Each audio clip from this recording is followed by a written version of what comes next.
Well, the greatest generation of American sacrifice has been squandered by a generation of failed American leaders, led by a compromised American president who has been on the wrong side of every major foreign policy decision for the last 52 years.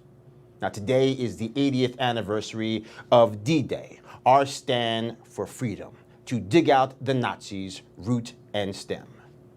Over 4,000 Allied troops died, 2,500 of them American.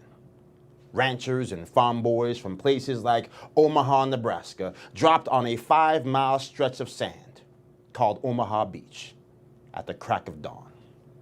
And they're packed a suicide mission to save the world. And save the world they did. See, duty called those boys to that beach. It was one word that necessitated their unimaginable sacrifice: appeasement. See, that was the unforgivable sin of World War II. The calamitous, ignorant belief that evil could be contained by conceding to the demands of the wretched. And so, of course, today, enter the Sandman himself, the grandfather of America's current shameful legacy of appeasement, Joseph Robinette Biden. We're living in a time when democracy is more at risk across the world than any point since the end of World War II, since these beaches were stormed. Well, he is right. Things are not the same. The kids are not okay. But while Biden was busy Velcroing his sensible shoes and gassing up Air Force One to lecture the world on the failed isolationism of World War II, he remained hopelessly blind to the reality that it is his weakness, his fecklessness, and his appeasement that has driven the world to the brink of World War III.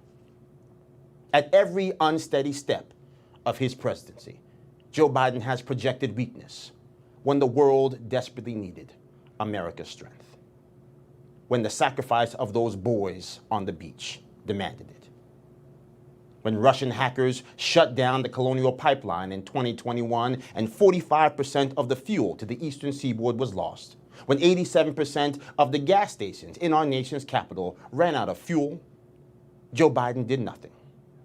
Newsflash, folks, that is exactly what appeasement looks like. 1 month later, Russian hackers shut down the JBS beef plant, compromising 1/5 of our nation's beef supply. A second major attack on the U.S. homeland committed by Russian actors. And not only did Joe Biden do nothing, he had the unmitigated gall to suggest that he believed Vladimir Putin had learned his lesson and that Russia would behave moving forward. Appeasement on steroids. And so it should be no surprise that 8 short months later, Russia rolled their tanks across the Ukrainian border, marking the beginning of the first war of expansion in Europe since World War II, since those boys stormed that beach. And yes, it is because Putin has little respect for Ukrainian sovereignty and zero interest in sharing a border with NATO. But it is also largely because of Joe Biden's weakness and appeasement that invited him in the first place. This is the same Joe Biden who sabotaged President Trump's Abraham Accords by rebooting a reckless Iran nuclear deal, handed $6 billion to a nation led by an Ayatollah that proclaims death to America. And then, when all of his games of footsie with the world leader in state-sponsored terrorism helped lead to the worst attack on the Jewish people since the Holocaust, well, he didn't acknowledge his mistakes. He didn't apologize. He proceeded to undermine the Prime Minister of Israel, all while the Jewish people fought for their very existence. This is not what those boys from Omaha, Nebraska laid down their life for in the sands of Normandy. Not for this man. Not for a man who announced the withdrawal of every single last troop in Afghanistan to the world before he had even evacuated every single last American. A wretched decision that cost the lives of 13 American patriots. Those boys on that beach, they did not die for this. When the history books are written, the foreign policy legacy of Joe Biden will read like a blitzkrieg of stammering, bumbling weakness.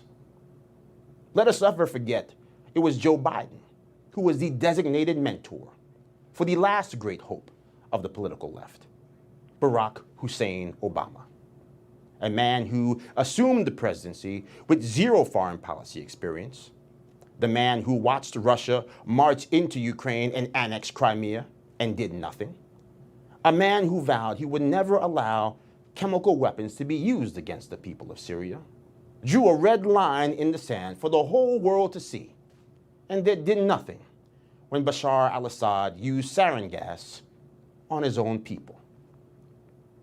12 out of the last 16 years, we have watched Barack Obama and Joe Biden do their best impersonation of the appeasement of Neville Chamberlain that brought the world to the brink of complete disaster in World War II.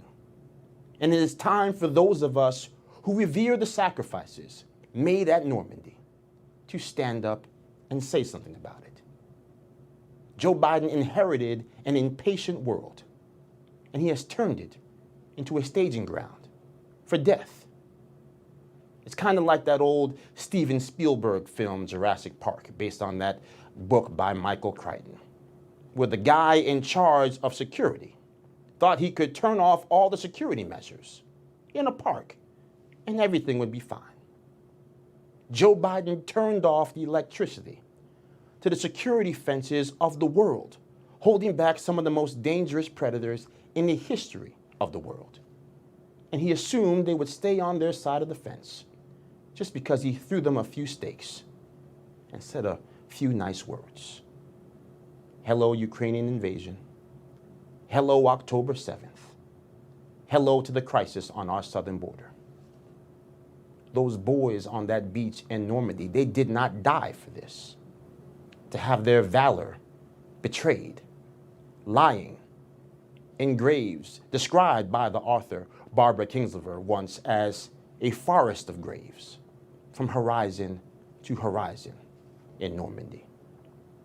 And anybody who can't see this for what it is, a betrayal led by a man obsessed with appeasing our enemies, well, maybe they're more focused on the only thing he has ever accomplished in his life, tricking people into voting for him, and then patting himself on the back for a job well done, while the entire world falls apart right before our very eyes.